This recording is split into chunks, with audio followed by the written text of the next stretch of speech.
This is Synchronicity. This is Synchronicity. This is Synchronicity. This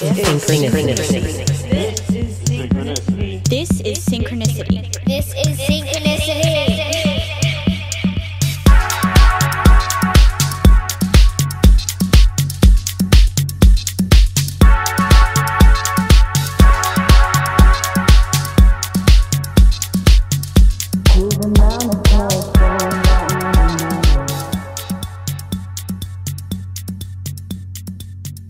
Welcome to Synchronicity. My guest this week is Phillip from Third Eye Drops, the podcast. You know it, you love it. It's the coolest.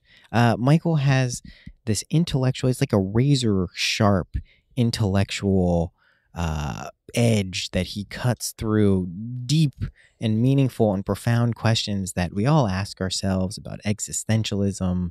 What is reality? What is going on? Basically when I get to the point in the podcast where I ask the guest, what do you think is going on?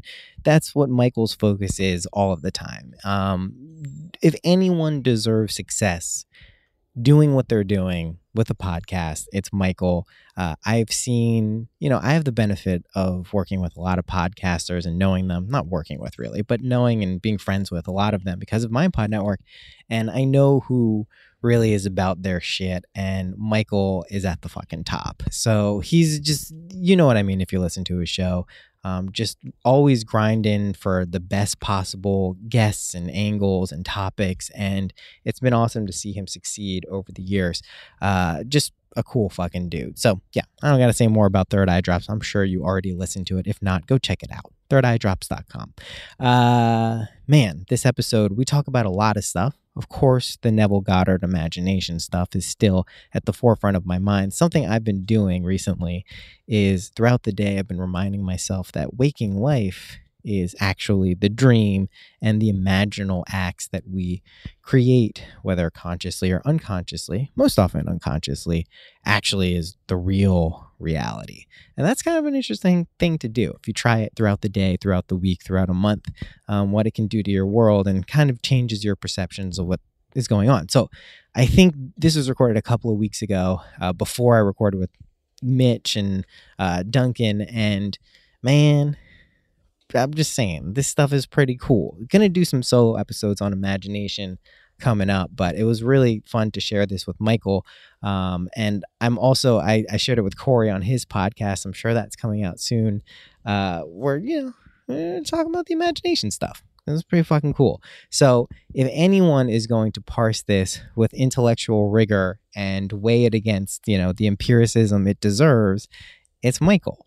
And so you'll enjoy this episode. We also talk about something that I've been thinking about a lot recently, which is meditation. And what is meditation? What does it mean? How do you do it? Why do you do it? What's it for?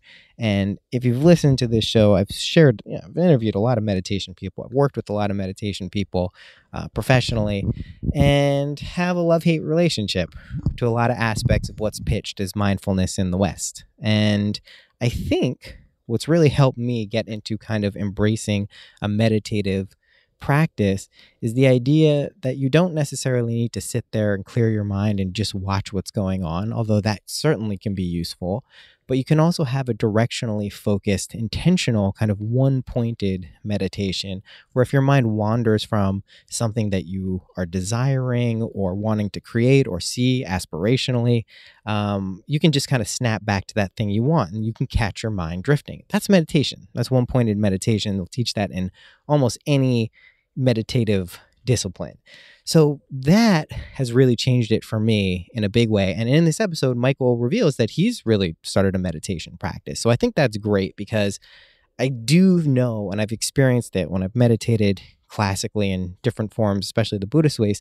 I've noticed that there's real benefits in terms of focus, acuity, noticing what's going on. It never really caught and hooked me enough, but when it combined with kind of this imaginal, bringing into reality, selecting what you want, as Mitch puts it, it's pretty powerful. So those are the two things I remember from the podcast recorded a couple weeks ago. Again, go check them out. Third Eye Drops, one of the best podcasts out there. That's it. Rate and review the podcast. That'd be pretty cool. New website is up. If you've been trying to email me at noah@syncpodcast.com the past week and a half, it probably hasn't worked because my email was down. Operative word there, was down. It's up now. Shoot me an email. Also, speaking of imagination, if you want to get in touch, you want me to imagine something for you, you just write me, fill out the form on the website. It's right there at the front. I will do it. We will see if it happens. It's that simple. It's pretty easy. That's it. We're done with the intro. It's a beautiful day. Go out there, enjoy it, love it, live it. Without further ado, here is Michael Phillip.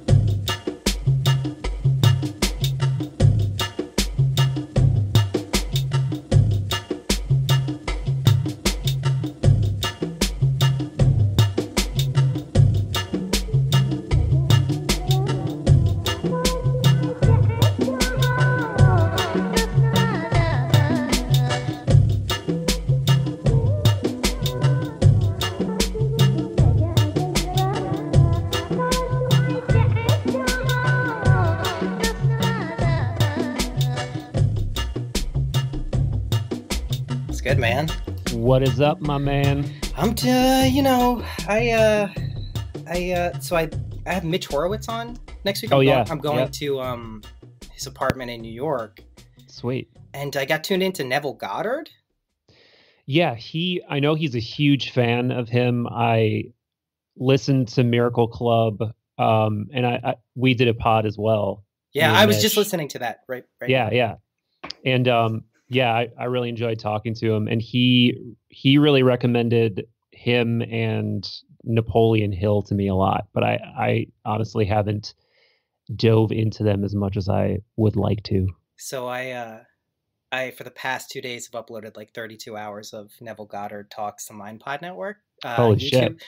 Yo, dude, this shit is fucking bugged out. Like, it is the first thing I have found after my extended period of synchronicity that explains, fits within a framework, you don't have to disregard one thing.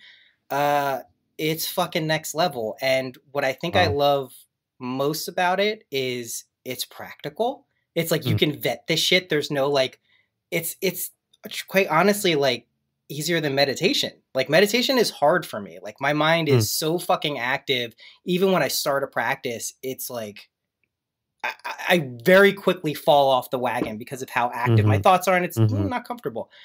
Dude, all I can say is I have one talk I think you should listen to from Goddard. This shit is in 2 days. My reality has been completely upended. It's amazing.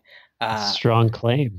It is strong claim. His premise. What's the sort of nutshell of his like ontological framework or his spiel? Yeah, right. Great question. Just get to the meat, cut to the chase of why this is so good. So his basic claim through his own direct experience is our imagination, our true imagination, is God. That's what we refer to as God. He says every literal translation and interpretation of the Bible and everything is ridiculous. It doesn't make any sense, as a lot of people can intuit. But he's like, they are, in fact, every character and situation, a psychological state that one can move through. And where it kind of merges with our reality, dude, he was talking about some shit that I experienced back then that I still had not been able to like put into place, like feeling like I was walking through dimensions and like switching realities moment to moment. Like, I haven't found anyone who's encapsulated. And he starts talking. He's like, yeah, I was talking to someone who died. They're not dead, but they died. He basically says that creative power in our minds is what creates reality. First and foremost, that is the only reality. That is God. That is what everyone is referring to. And then the way, like I said, he practically weaves it into our lives. He's like, do this. He's like, when you get into, he starts talking about hypnagogic states. He's like, basically, as you're groggy and going into sleep, envision yourself. Like, the first step is, which you know from Mitch, is you have to know what you want. That what really has blown my life apart is I just realized at 35 years old, about to have my second kid, I have never asked myself that question deeply. Like, oh yeah. Like, I literally never, just like, I'm smart enough, I'm talented enough to like weave together a life of meaning and happiness, but I've never asked that. Mm-hmm, But essentially, mm-hmm. Goddard says you live from that moment. You emotionally charge it. You don't view it as like a screen, a movie you're watching. You are in that moment, and your creative imagination, which he calls God, Jesus Christ is what he ends up calling it a lot, basically actualizes that situation. I've been doing it for 2 days. Today I had an hour-long conversation with someone who hit me up and was like, yo, I've been having unceasing synchronicities. I don't know what's going on. He begins to describe me a DMT experience where he develops this model of fucking this thing. He's like in the weed business. He's developing this thing. Everyone thinks he's nuts. He's in China trying to make this work. All this shit is falling apart. It's all falling apart. He looked like a loon. He's out there in China inventing this made-up thing. He invested in it because Philip Morris had put $900 million into this thing, right? Okay. So he's like, all right, I'm going to do it. They put $900 million into it, but they abandoned it. It's like a special thing. I don't want to give it away because he's actually doing this thing. Anyway, he's giving up. He's literally at the point where he's giving up. He goes into his room in China and is like depressed, lays down inadvertently. He's telling me this today. On a bed of $900 million. Yeah, no. He's laying in his bed, goes into what he didn't know was a hypnagogic state, jumps up out of bed, goes to eat at this Italian restaurant, runs into this guy he had seen in the gym earlier. It was a white dude, which is unusual in China. Asks him what he's doing. He's like, yeah, I'm an engineer. I'm a consultant. He's like, who do you work for? And he's like, Philip Morris. And he's like, oh. What? He's like, that's really weird. Tell me you know something about this. He pulls out this binder of all these CAD designs and everything. He's like, I invented that. He's like, that's my thing. I'm literally had this conversation today. He's like, I invented that. So he then begins to tell him what was wrong with his thing, something with heat. He goes, literally from there, all of these things started falling into place. I've gotten weird kind of incidents. Anyway, my whole point with Goddard is, I think you're going to enjoy it because I know you're discerning about what you choose to believe and what passes intellectual muster. And that's like important, I think. I don't think that should be discounted. And you can fucking try this shit every night. It's so fucking weird, dude. It is weird. Yeah. It is weird. Yeah. I mean, what you said too about knowing what you want, that takes some fucking courage, man, because it's essentially, I think the reason people have such a hard time with that is because if you're really going to sit down and take a piece of paper out and say, what do I want? You're essentially committing, you're making like a covenant with yourself. Exactly. You're committing to a deeper part of yourself that you are going to be a being that is dedicated to whatever this thing is. And I had a moment like maybe a few months ago where I decided that I really wanted to pursue something. And I had been sort of preaching a lot of stuff about goal setting toward the beginning of the year. Like I was on this big kick about it with Eric Godsey. And I was also reading, I had finished reading Miracle Club and all this stuff. And I was thinking, I have a lot of goals, and ideas about what I want to accomplish at some point, but like, let's like get it in very specific steps. Mm-hmm. And once you start doing that and you start saying, or even using language like, I will do this, I will do that. It really is this crazy feeling like you're forming a covenant with yourself. And the reason why that's scary is because it becomes much more tangible and much more real. And not only is the potential of what you could do scary, it's also scary because you're choosing to say no to a lot of other things. You're hierarchically putting these goals on a piece of paper, which is, by proxy, shunning these other things or placing them on a lower part of that hierarchy. And when you do that, it's like, oh shit, like this just got hot. And I'm like holding this hot potato in my mind now. And if I don't do these things that I said I was going to do, I'm lying to myself. I'm lying to all the other people I told. And that's the kind of pressure that I personally need to make things happen. And that's not even talking about any of the possible like mind metaphysics, do your thoughts influence reality, law of attraction type shit. I'm not a huge fan of that way of thinking because I think too many people use it as a crutch for inaction. Yes. But I know Mitch has more nuanced ideas about it. And I think there is some interesting stuff about, because once you seriously start considering things like synchronicities and, inexplainable subjective experiences and states of mind that don't have any, not logical, but don't have any empirical ignition point where Yes. it's like, how are these fucking things happening? You have to wonder if your mind is playing some kind of role in affecting reality. But I choose to not dwell on it for that reason, because I think it's just, we should, I was talking to Jamie Wheel, one of the guys who wrote that Stealing Fire book a while back. Yeah. And it's just like, usually it's the simplest possible thing that you need to do, like peel away, like he was calling it your minimum viable philosophy. He's like, what is your minimum viable philosophy? Like, forget about all these highfalutin ideas, all these different realms, all these different things that you may or may not have experienced. Like, how do you just make the world a little bit better? How do you just make yourself a little bit happier right now? And that's what I choose to focus on most of the time. But that said, I do think it seems like sometimes reality starts to conspire in your favor the more you make these things known. And maybe that's just an effect of telling people that you have this idea. It's an effect of having a podcast and putting ideas out there. It's an effect of talking to the right people. But I don't know. Well, I mean, here's what I know, I guess, at this point, which I'm comfortable staking my metaphysical viewpoint, at least when you're talking about boiling it down. And this is what hooked me with Goddard as much as anything else, was the golden rule is the shit that keeps you straight. It it is foolproof, truthfully. If you follow the golden rule, if you internally are about to do something or say something to someone else, and you would not appreciate it if they said it to them, if you follow that, you're pretty much good. That could be basic, as I see it. My metaphysical point launches from there. You're spooking the fuck out of me right now. You know why? Why? Do you know why? No.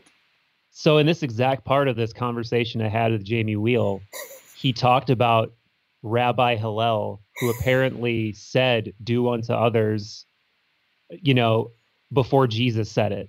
Yeah. And there's a famous story of the Pharisees, basically saying, "Oh, if you're such a holy man, stand on one foot and recite the whole Torah." I just was listening to this now. I never had heard this literally 15 minutes ago. I love this. Great. And so for people that don't know the story, Rabbi Hillel stands on one foot and says, "Do unto others as you'd have others do to you." The rest is mere commentary. And that was his, sort of like flippant "fuck you," but also very true, very deeply resonating, number one way to operate in life. How can it not be?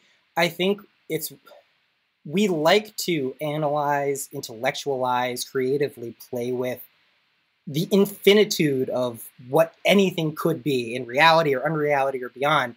But going back to the simplicity thing, I mean, that's it. We know when we're about to do something, whether it would bother us. So it becomes a great tool for us to actually rely upon, because we can at least use our own self-reflecting consciousness to be like, is this a good thing to do or not? Dude, I'm telling you, my conception of reality has been altered by this dude, which I can say maybe has happened once or twice previous in my life. And one of the things that I think is important that I would love to talk to you about is this idea of direct experience and knowing when that can crystallize into a sense of faith, right? When this is now like, for me, I jumped off this ship of not knowing whether there was something I couldn't perceive with my five senses when I was in an extended psychedelic state for 3 months. Like, that's it. I jumped off doubting whether there's some other reference here because I went through it and I also was able to come out of it and still be like a normal functioning person and not just like a raving lunatic in the street. So that's when I jumped off. But I feel like a lot of people, because of exactly what you're saying, I felt the same way about positive thinking. Someone sent me the Napoleon Hill thing. And I was like, this is just nonsense. I loved Mitch because he kind of put a different intellectual rigor to it. And I think, again, we've spoken about it probably every time we've gone on a metaphysical kind of like speculative, chase, is just how do you keep yourself honest in this process? It's through testing it yourself. That's your empiricism. That's the only empiricism. Truthfully, I trust that almost more than anything else, as long as you're kind of aware of what you're doing. I mean, I know you hit me up like, what was it, a month or two ago? You had an interesting mushroom experience that definitely seemed to alter your perspective. What happened there? It was a really strong message. Well, I would say that it was, you know how people get the kind of nature message that from, you hear it a lot with ayahuasca, you hear it with mushrooms sometimes as well. I had that, but I had almost a little bit more of like a cosmic tinge to it, where it was the first domino that fell over in the experience was just this feeling of existential loneliness. And I the other thing I kept thinking throughout this trip as well is just how it was absolutely following every bullet point of the hero's journey to a T, you know, from the being afraid to ingesting, like the, you know, resisting the call to, you know, there's that famous Jungian model of the soul where it's a circle and then there's a line that goes across the circle. You know, maybe like 25% of the circle is above the line and then 75% is below. And the 75 is, of course, like the subconscious and the things you're not aware of. And in Joseph Campbell's model of the monomyth hero's journey, he uses that same circle with the line, but except underneath the line, you know, it is the subconscious and the hero's journey as well, but it's also, that's the starting point of the adventure. You know, you go below that line, right? You don't know what's down there. You're in the dark, you're exploring. There's threshold guardians, there's enemies, there's guides, there's all of these things. So I'm thinking about all this stuff. The perfect state. Yeah. Right. Yeah. And right away, man, I get below that line of the thing starting, and it's just like, oh shit, like just revisiting human vulnerability and just the cold, harsh truth of, hey, if you were out there to fend for yourself, like in the truth of your physical circumstances, you'd be cold and shivering and freaking out. Good luck, you know, good luck. That's this nature. That's this nature that you've been, worshiping so much. But then, you know, you start to realize that that's not all there is, that there's this fellowship. And then, you know, what is this fellowship? These relationships that we have, all of the technology and comforts and safety about. And it made me realize that too is a part of nature, and that nature's not just these harsh elements are there essentially as a sort of evolutionary engine to get us to the point that we're at right now. And the thing that I was really faced with is like, what is the point of where we're at right now? And it just kept being this message of, you're meant to be a steward, not just me, but everyone's meant to be a steward of everything that's come before so that this process can continue.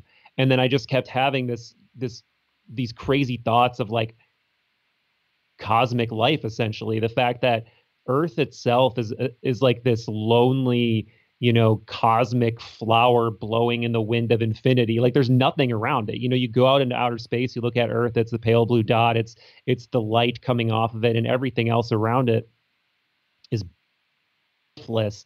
And I mean, if you look at a plant in the street, it coming through, you know, a crack or something, it's reaching out, it's reaching toward the sun.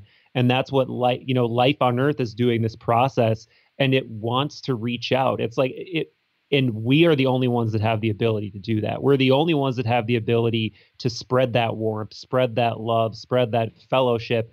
And I just kept thinking, like, this is the point. The point is life wants to live. Every single bug, single-celled organism, whatever, is wriggling around, trying. And it's the same, you know, you can see the husks, the fossils of that on Mars, the same thing, trying and failing. It's like, you know what? We could actually be the ones. We could be the ones to take that trying from failure to success. And that's fucking crazy. And that's the first time in my life, I think, going into outer space has taken on this weird sacred air to it. You know, this idea that this isn't just for fun. This isn't just for like flexing your technological nuts or whatever. Like, there's something to this. This is part of a ever unfolding cosmic process. If we choose to look at it that way, it's like we could start to look at it as, I mean, no one except for very few people are going to think of it this way, but it's almost like a cosmic temple building. It's like it's like in the same way that, I mean, I've been on a huge Manly P. Hall kick for the dude. That's the other thing I've been uploading too. Yeah. I've been on a huge kick of his for the past few months. So, there's, especially of people of a certain mystical persuasion, they really believe that civilization is based off of a certain type of initiatory knowledge that, it supposedly stemmed from some lost civilization, and then it made it to Egypt, and then it just kept spreading. And, there are hints of this all throughout American culture with, our architecture, with our, if you go, I don't know, with very few exceptions, go into your state capitol building and just look at the esoteric, Egyptian, Greek. Yeah, the Hermetic. Shit. Yeah, it's all, yes. Exactly, yeah. So I think we've lost the idea of that vein of transcendent Hermetic knowledge spreading, but it still is. It's just looking different these days. And I think that is one of the next logical steps in this process. We're totally taking a left turn from what you were talking about. No. This is amazing. That's sort of the conclusion of what this trip seemed to be communicating, or what seemed to keep coming up for me psychologically, was that you're a little tiny pixel, like nothing special about me personally. It's just you are a little tiny pixel of potential progress. And if you don't light up that pixel, you essentially failed. You essentially did not do what little you could do to collectively lift everything up. And that's a kind of scary thing to think about, is like, I don't know for sure what the point is. I don't know for sure what my potential is, but it was like what you said before about when if you've done the right thing. It was that same kind of intuitive knowing. It was like, I know that I'm supposed to somehow incrementally push this process 1 millimeter in this direction with my life. I don't really know how I'm supposed to do it, if it's indirect, direct, whatever. But that I left feeling more sure about that than pretty much anything. I mean, amazing. And I'd argue that you have been and are in the process of doing that. I mean, I'm sure this just from our personal growth. I don't even want to say growth, but just expanding our personal awareness with podcasting. You get the emails that I get. You get the communications that I get. I know this, even though we haven't spoken about it, where you're fundamentally helping someone in a place where they don't talk about this type of stuff, where they've had these experiences but have never been able to put it into words. I mean, that is, talk about spreading like Hermetic knowledge. Like, even if we're still trying to figure out and piece it all together for ourselves, we're doing it. And this kind of goes into the weird, a very Horowitz thing too, which is these kind of time collapses, which is this idea that time isn't linear. I've been saying this for almost 20 years. It's my true conception of time, is that it isn't linear. And I don't mean that to be a little shittard saying that I can't recognize we age and that we die, but I have experienced things where it defies what we're supposed to know about time.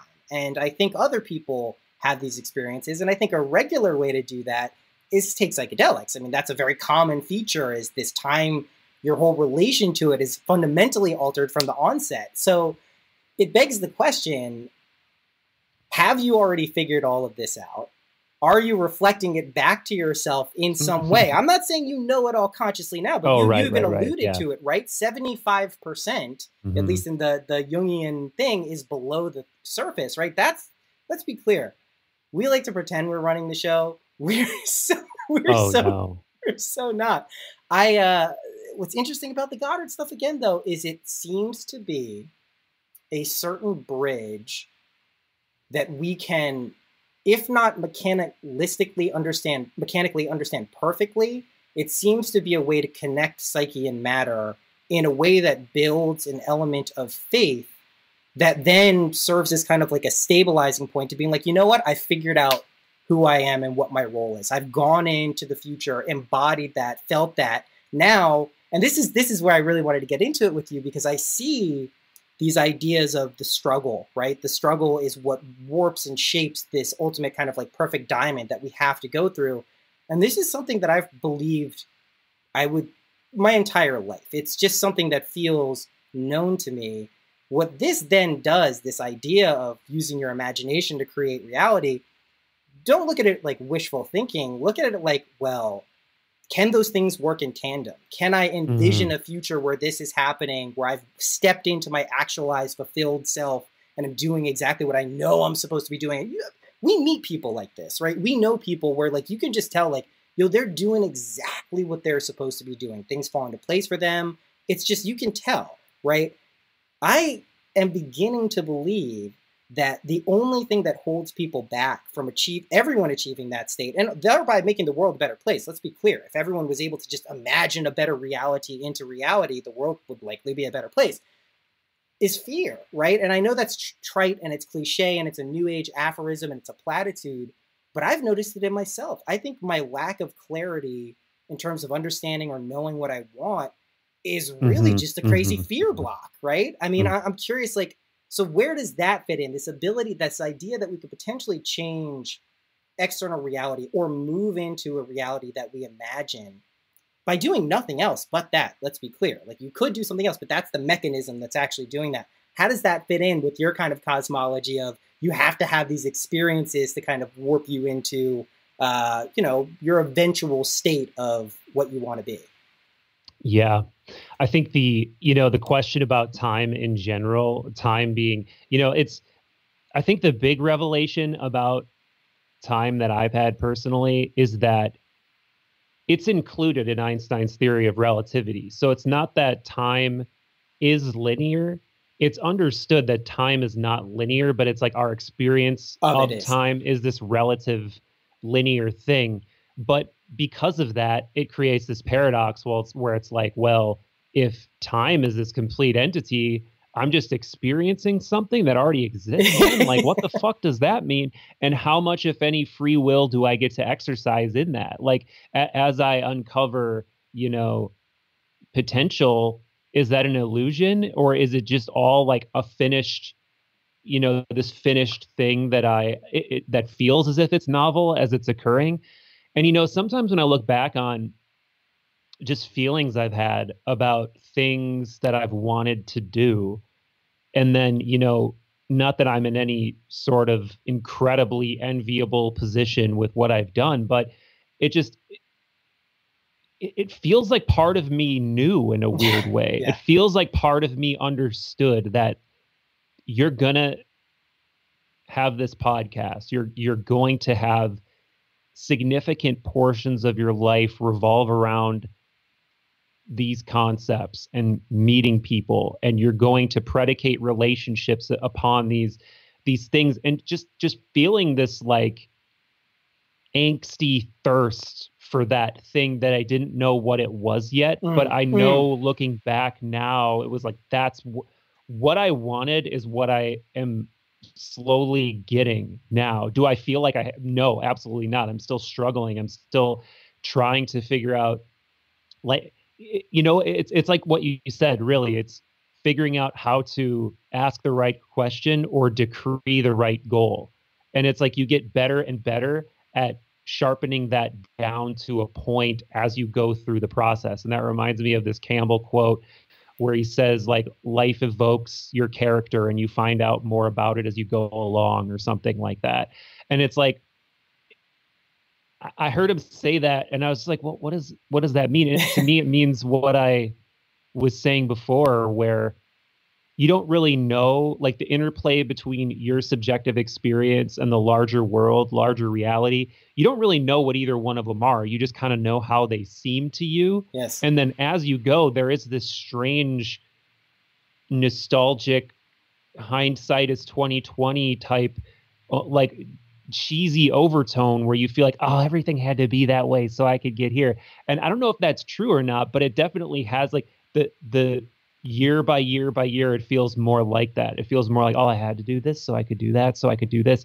But then you look at all these things that are unfinished and sloppy, and it's just like, well, was that really the way, or am I just looking back at it with sort of rose-colored glasses? It's so hard. These are the questions we're always going to be grappling with. But I think that's what it is. It's this constant interplay between not being sure what control you have and don't have, and what, of course, these huge cosmological questions we're never going to answer. But I think, to an extent, it's like conversations like this and questioning what they are is sort of like kicking the tires on the Matrix. Like, what's this thing? So you got time, but it's linear, but it's not complete, but it's like, okay. And then, you try to, you just have to walk away from it because it's like a mountain, it's just like, it's like kicking the tires on a mountain. It's like, all right, I can't fuck with that mountain. Like it's a giant. Yeah. I feel like, and we'll check back in with me in 6 months or a year. I feel like that is how I felt. Even having a profound, what I would call a transcendent mystical experience, I would feel like I felt like that until quite recently when I started asking those questions just to be more clear. Dude, I mean, like I don't know if there are people out there who have experienced this, but I always thought that I kind of knew what I wanted. Okay, I want this much money. I want this. Even if I'm not that explicit about it, I thought, like, all right, I'm doing what I want to do. This is what I want to do.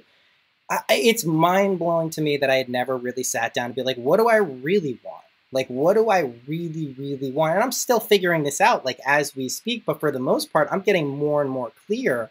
Yeah. And as I'm getting more clear, I've been doing these Goddard techniques at night.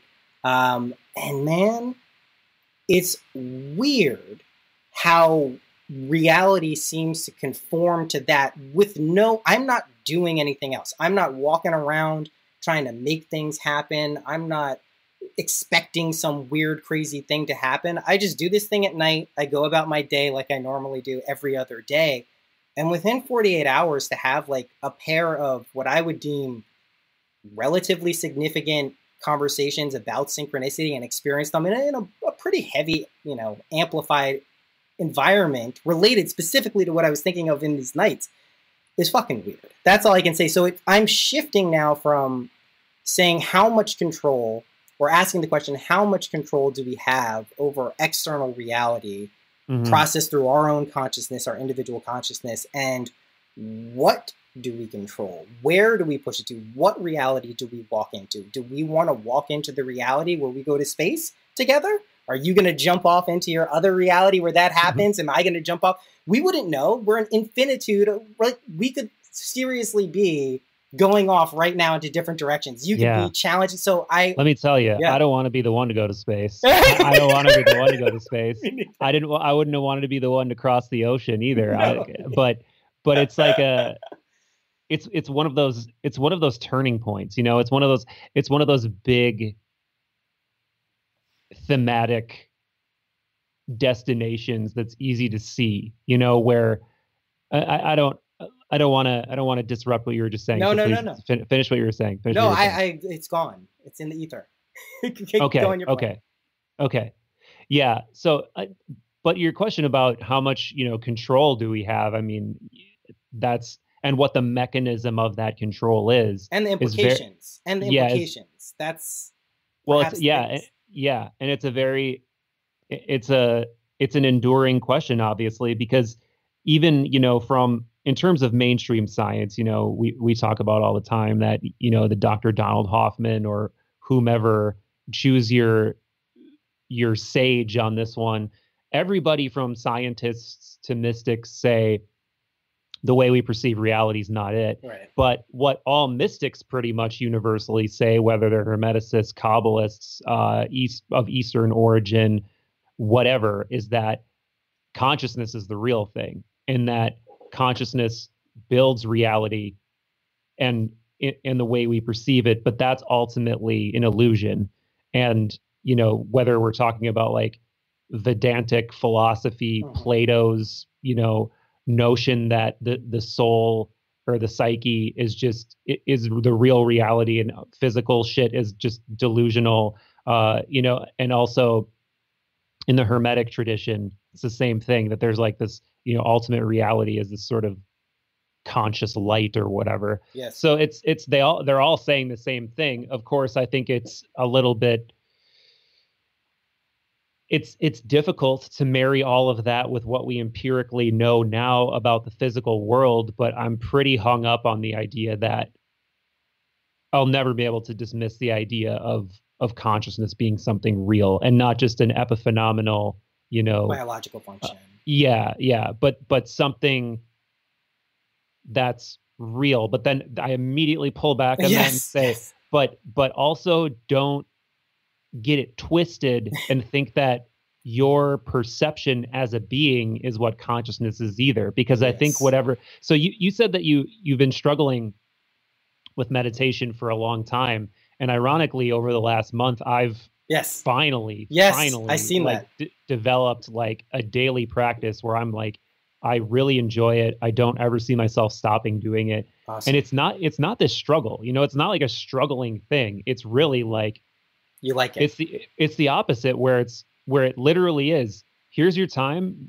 This is freedom. Like this isn't like a time to where you failed if you stop paying attention to your breath, or you failed or you stop saying or thinking of the mantra, or you failed when you get distracted. It's literally like, that's a space for me now where there is no wrong. That's like a space for me now to just watch things occur, watch things come in and out of awareness. And then once you do that practice of just watching things come in and out of awareness, and then you start, questioning awareness itself, and you start getting behind, well, what is consciousness? Where is consciousness? Is consciousness something that's coming from behind my eyes? Yes, exactly. There's like this whole cloud of sensation, and then what is sensation, and all of these things, and whatever consciousness is, it is the most raw and source pixel of all of that. It's like the canvas of potential for some kind of proto sensation or awareness to occur, and that's like the best that I can possibly define it. But still, that doesn't mean shit, and I don't know what it is. Well, it's words. We're trying to pin down with language something that clearly transcended. Anyone who's just had a small bit of mushrooms can testify to that. So there is that difficulty. However, I do think we have this amazing alchemy with words, where we can lead ourselves and others down kind of like a trail towards getting more insight on what's going on. And I think part of the reason I've taken to this, and let's be clear, this is it's not meditation, but the states that border around these intentional kind of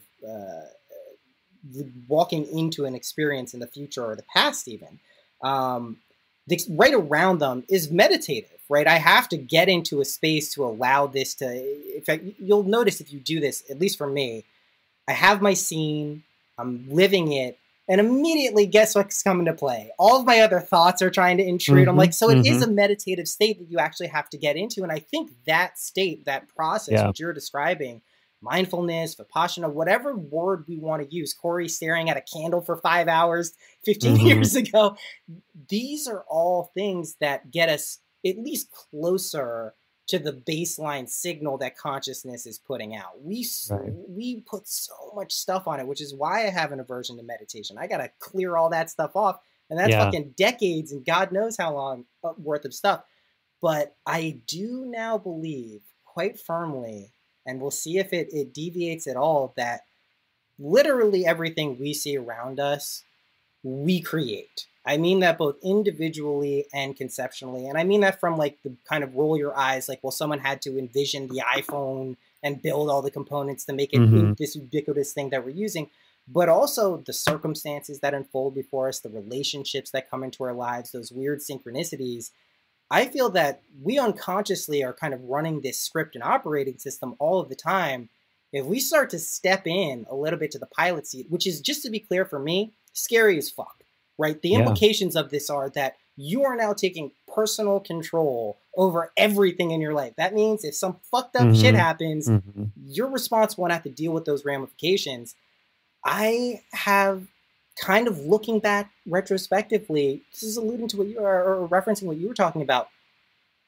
You feel like you knew this stuff already, and it kind of was just like playing out. And I think if we move, or at least so far for me, it's been like 24 or 48, 72 hours. If you move a little of that personal power, let's call it power, not a word I use very often, but power. If you take it, test it first. Don't fucking take some weird guy from Barbados's word or some guy with a weird podcast called Synchronicity. Don't take anyone. Don't take anyone's word. That's like the most important thing. But if you test it and your reality starts bending, then it poses a whole other set of questions. And I think at least that would allow us as individuals and collectively to at least imagine a better future for ourselves, moving towards things that are more sustainable, equitable, tempering down this fever pitch of polarity that is just like fucking with so many people.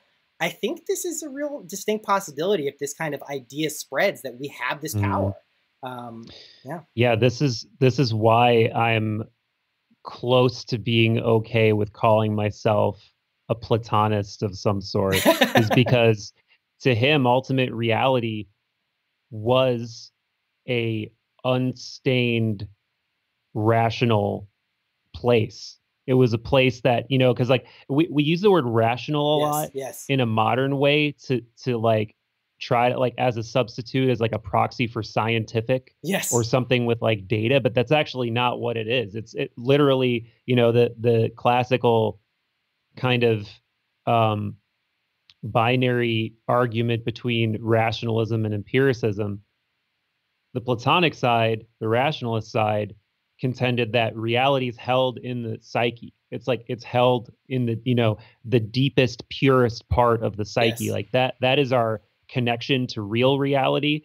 And then, like I said before, everything else is sort of this perverted, like lower base level of the senses and, you know, hormones and reproduction and temptation and gluttony and all of these other things that arise out of being like an incarnated like flesh pod. And that, you know, that's a game that we're playing.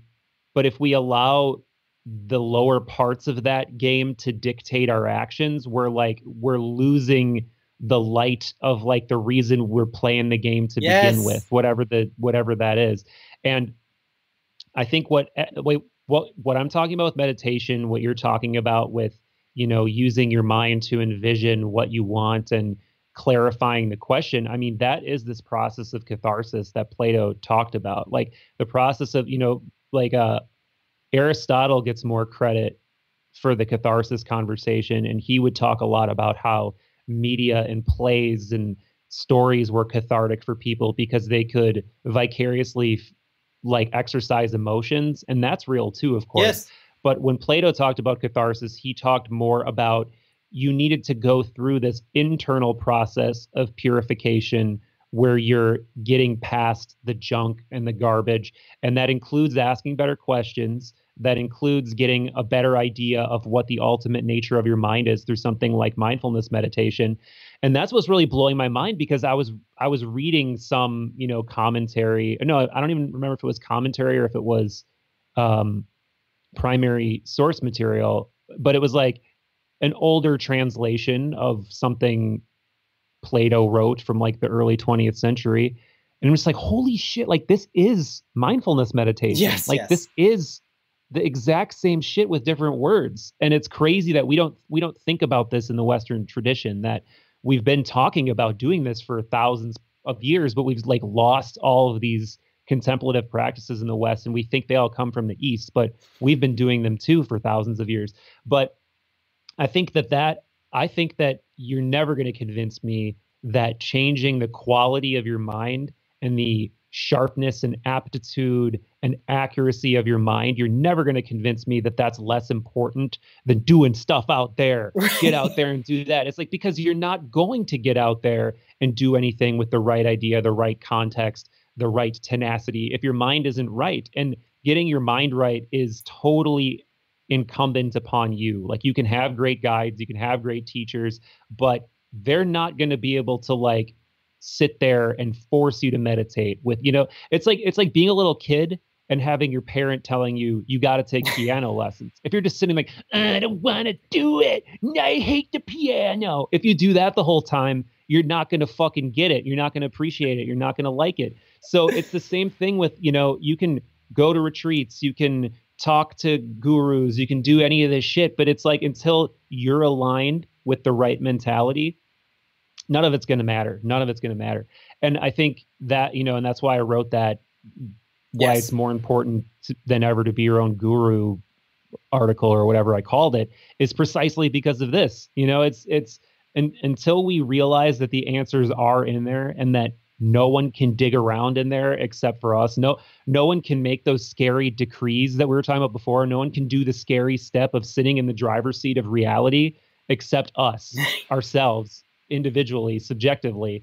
And until we all come to peace with that and actually cross that chasm where we're not like, but what does that guy over there think is do I have enough followers to be in charge? Do I, that type of thinking that we're all constantly doing, it's crazy. It's like we're asking permission to actually just be what we naturally are or some shit, Right. And that is where I jump into super metaphysical world and say what we are is God. I really firmly believe that. I don't mean that I lord over you. I'm okay with that. Yeah, I sense that you are. That nomenclature. It truthfully, and I do think the creative agency, what Goddard calls imagination, the more I've kind of played around with the concept in my direct experience, I'm comfortable with calling that God too, because that is what creates everything we see. How did Tesla come up with AC?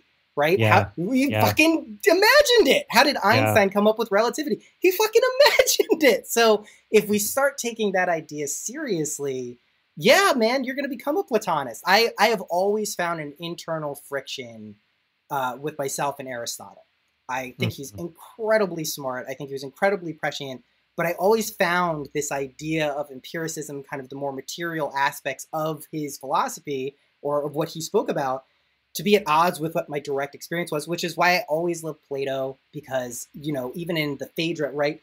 Socrates talking about reincarnation, one of my favorite things, because it's so fucking simple. It uses the analogy of going to sleep and waking up, which we do all the fucking time. Yeah. So that's right. It's truthfully like, I think there's a lot there. And I get the sense that, more and more people are kind of waking up to this idea of this is how things work. This is actually what's going on. This does not deny, also to be clear, so we don't just I don't come off as just metaphysical new age woo nut.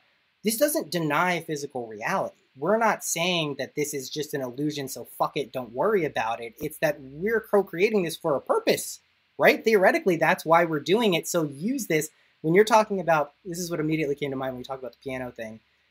I feel like a lot of people are complaining right now in their own way. Like, I don't want to live. Living sucks. This isn't fun. Why want to do it another way? This is where the knowledge and the trip came from, because I was when I was feeling that feeling of being existentially alone and afraid.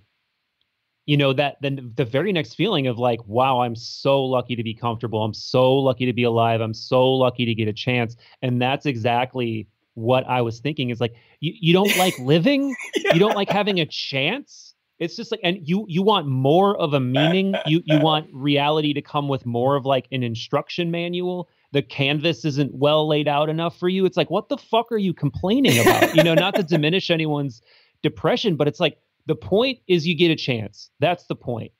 Yeah. Go on. Get a chance. It is like, and that's, I personally believe that we, as God, as imaginal gods, choose this too. I don't think this is a random, evolving, concurrent situation. That does not feel correct to me. What feels much more correct is that we chose to be, here's a Goddardism.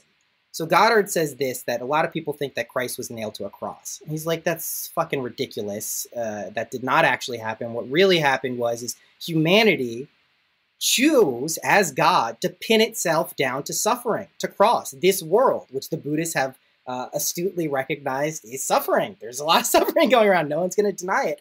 And it's our job to resurrect ourselves, to understand that we control this fucking thing. We don't have to be told something else. And I think My hunch is, man, in like 5 to 10 years, the world is going to be so, I mean, what a fucking going out on a limb here. It's going to be so radically different how we look at how things are created, because I've seen people around me. Again, I also heard you say it. I don't like the word either. Manifest. You said you don't like that word. I don't either. Selecting realities for themselves that not only help them, but the people around them. We have plenty of examples of this. And I think if people take this idea of imagination being God and us creating and co-creating things, we have a fucking lot of power, right? Like a lot of power. And I don't mean in an egotistical, like, I'm going to lord over you again sense, or I'm going to accumulate as much money as possible. But we have the power to shift consciousness towards something that is better for the majority of people, which it's not for the majority of people right now, at least when we look out in the world. So yeah, man, I think there's something afoot, to say the least. I think there's something afoot. Yeah. There's I'm going to try to cover all these bases, I know. But the first thing, that's another weird alignment between Western philosophy and Eastern contemplative traditions is what in the West they called metempsychosis. Like Pythagoras was preaching this, like, I don't remember, did he live like 1,000 years before Socrates, or 500? I don't know. Yeah, something. But yeah, so he was essentially preaching reincarnation 2,500, 3,000 years ago, whenever he lived. So there's another crazy thing that we almost universally associate with Eastern religions that we were also thinking about at the same time, or figuring out at the same time. But yeah, man, whether we literally are God in our imagination, or we're just psychologically God, it's true. You know, it's like either one is true, or they're both true. Where maybe the human mind is a microcosm of a macro cosmic mind. Maybe it's just the human intellect, the human psyche is actually the most, like, even if we're totally wrong and it's a materialist paradigm, the human mind is the most advanced occurrence in the cosmos that we're aware of, at least on the planet that we're aware of. So yeah, guess what? Everything you see created around you, human mind. Everything you see around you is pregnant with the human mind. It's a signature of the human mind. The computer monitor, the wall, the piece of art, the fucking notebook, the pair of glasses. It's all pregnant with ideas, pregnant with the human mind. Came right out of the vagina of the imagination. So it's like, you're right. I mean, either we're literally connected to God from some sort of metaphysical standpoint, or it might as well be God, because it's the best thing we got. So and it's the source of all creation that we can see, at least. And so the next question that I have, because at least in my mind, or I had when I was going through this, I was basically like, you know what? I got to test this fucking shit. I can't believe this full sail until I see some practical external events line up with this metaphysical principle. I've seen a lot of things work from a metaphysical standpoint over my years. Like a lot of things, from occult to, chaos magic. This shit has been proven to work, for at least for me. I'm very interested to hear how this conversation with me and Mitch goes, because dude, like, this shit ain't normal, man. Like it's just not I think what it is, what I like about Goddard and this kind of thought of imagination of God, which we've been mulling over a lot, in no small part because I keep bringing it up, is that he serves as a good bridge between Christian mysticism, Western mysticism, and a normal fucking person. This dude was like an actor. And also, you'll like this. Oh, I didn't know that. I know you'll like this. Didn't charge for anything. Didn't sell his books. Allowed people to Grateful Dead all of his lectures, record them everywhere. Never made a cent off any of this, and purposely did it that way. And I was just hearing in a talk he gave today about Krishnamurti, who Krishnamurti, for people who don't know, was at one point appointed kind of Jesus Christ reincarnated by the Theosophical Society, which was an early kind of society, the New Age stuff. And at a certain point, he came out and was like, nah, I'm not. This is bullshit. Yeah. And the people revered him for that.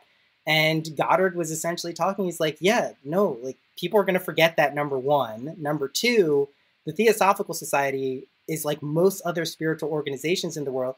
And he's like, I know this. And the way he said it, I was like, God, I feel you so hard. He's like, most people in the spiritual world who are peddling this stuff are just trying to make a buck. They don't know any better. They don't have any other conception of what they're doing. They may believe in it full sail, but they don't understand what's actually going on. And I think you and I know this. Look out in the world today. How many of these people do we see? And like, I used to get mad. I used to get upset. I work behind the scenes with all this shit.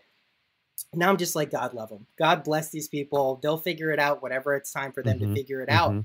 And I think what you've been alluding to too is this hermetic knowledge, this kind of ideas that we're not regularly exposed to. It's proliferating like a mycelial web throughout our consciousness. I mean, how many conversations were you having like this 15 years ago, 10 years ago? Relative I wanted to. I just didn't know how. But now you did. You walked into it. Yeah. You walked into the reality where I can hit you up on a random Monday afternoon and be like, yeah, fucking do it. Well, listen, we've spoken about a lot of shit here. What else is going on with you, man? We just haven't caught up in a long time. What are you doing with the podcast, everything else? Like, where's things going? Yeah, I mean, Third Eye Drops has been going strong. I've, put out a podcast every week since starting. So, I mean, yeah, that's always an ongoing thing. I'm really moving toward the idea, not even the idea, toward the actuality of writing a book. And that has been clarifying. It's been changing forms. It's really like what we've been talking about, where it's about sharpening it down to what it really is. Because anybody who listens to my podcast or has listened to this conversation to an extent even knows like what ideas are important. And I think the most important ideas are rather the ones that compel you enough as a person to want to start following their curiosity more.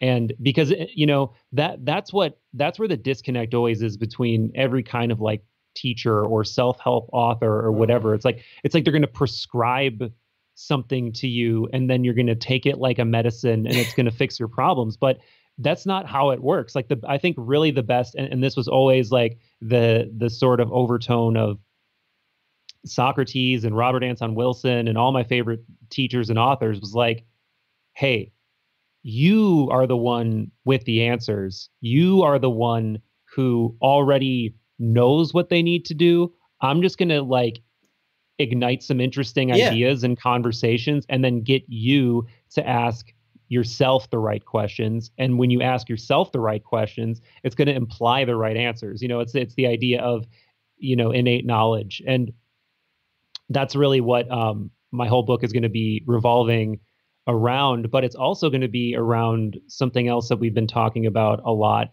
And I just kind of realized this the other day, is that the book is largely going to hinge upon the idea of struggle and, how much of a scary word that has become. Like how much, obviously we all try to put ourselves in a cocoon and protect ourselves from struggle and distract ourselves with everything comfortable and, everything vapid and everything that gives us a little dopamine hit and everything that tastes good.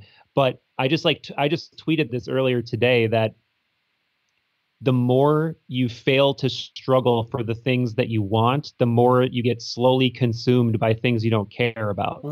And that's the situation that we're all in now is, we don't figure out the right question to ask. We don't figure out what the right struggle is. So life just keeps, it's like being in a room and like there's like a trickle of water in the room. It's like, oh, there's barely any water in here. It's fine. Oh, it's up to my ankles. It's fine. Oh, it's up to my knees. It's, pretty soon you're like, oh shit, I should have been addressing this a long time ago.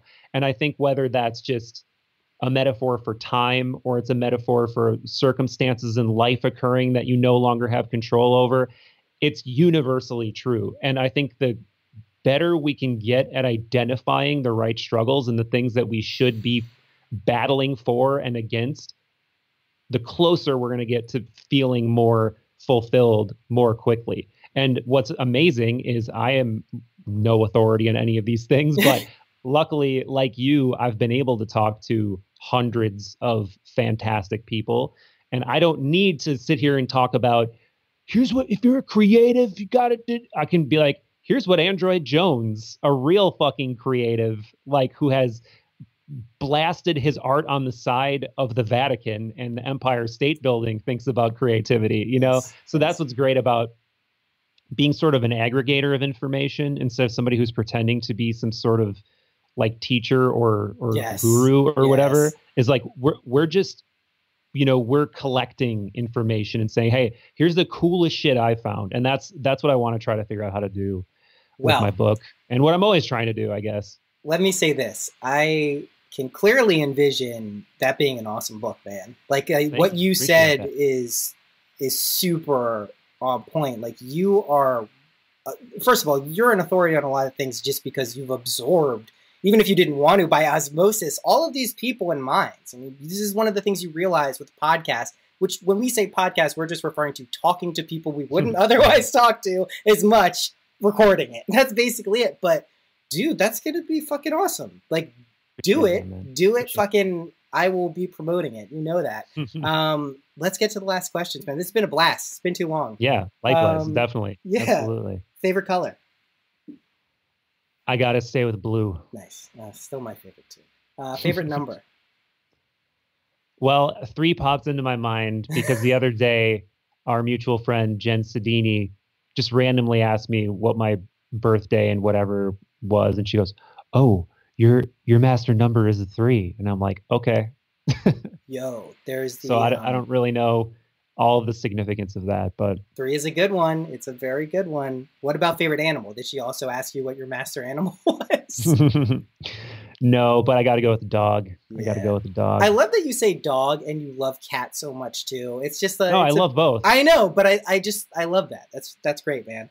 Final question: practical tip that has helped you in your life that you could share with other people. It's a very, very close tie between. I mean, it really isn't a tie. It's. You have to do something on a daily basis to exercise that catharsis that we were talking about.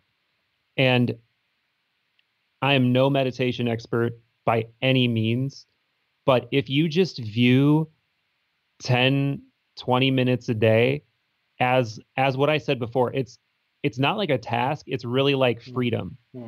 It's sitting down and just watching your mind, not trying to do anything other than I do follow my breath. That's all I do. Or if like the meditation app that I've been using prompts me to think about something, I'll do that. I'll play along. But when you get a better relationship with your thoughts and, you know, start to disentangle your thoughts from dictating how you feel, and you can even start realizing that you can manufacture feelings. Yes. You can, you know, like literally,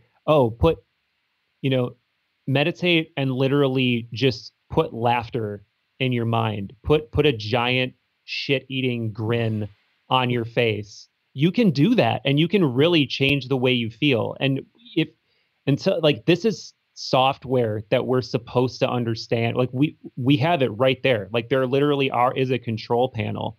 Like we can, you know, it's not as simple as move this lever up to make this feeling happen, but you can actually, like a control panel, you can start to play with these things. And that doesn't mean you're going to be immune to emotional swings. It doesn't mean things aren't going to piss you off, but it does mean you're going to have a little bit more control. So I definitely think that that's something I wholeheartedly recommend. And I also wholeheartedly recommend you have to move and physically exert yourself because days that I don't do that, oh my God, it's so like, I don't try to do work anymore until I did something to physically make myself tired, because I'll just sit down and my mind will like race and I'll just get so distracted by my thoughts. So it's like, and some days I don't even get my shit together until like 11 a.m. But it's better to get your shit together than not, you know? And I really don't think that I ever get to where I need to be until I've done those two things. So as contrived as they are, they're contrived for a reason.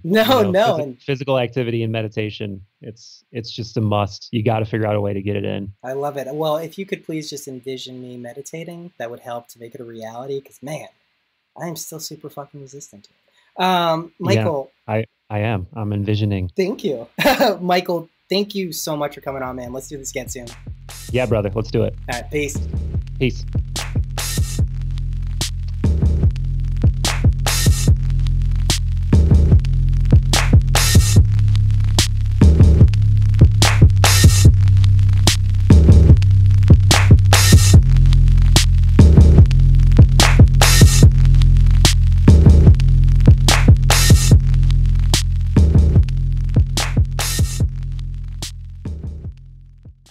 Thanks for listening to that episode. Go check out Michael at thirdeyedrops.com. His podcast, Third Eye Drops, it's on MindPod Network. He's writing stuff on Medium. Let's encourage him to get that book going because I'm sure it'll be great. Just a honest, authentic, genuinely curious person. Those people are good. We like them. Thanks to everyone who rates and reviews Synchronicity. I'm making it easier than ever. I'm putting it right on the podcast. Super easy to do. Also, CBD oil. If you think it's a scam, it is for the most part. 95% of this, probably more, is just total bunk. It's bullshit. But go check out what the guys at Net are doing, and you'll see that it isn't. And it's why I use it. It's the only one I use. I'm just turning on. Listen, I smoke a lot of weed. I like weed a lot. I didn't do the CBD stuff because I thought it was bullshit.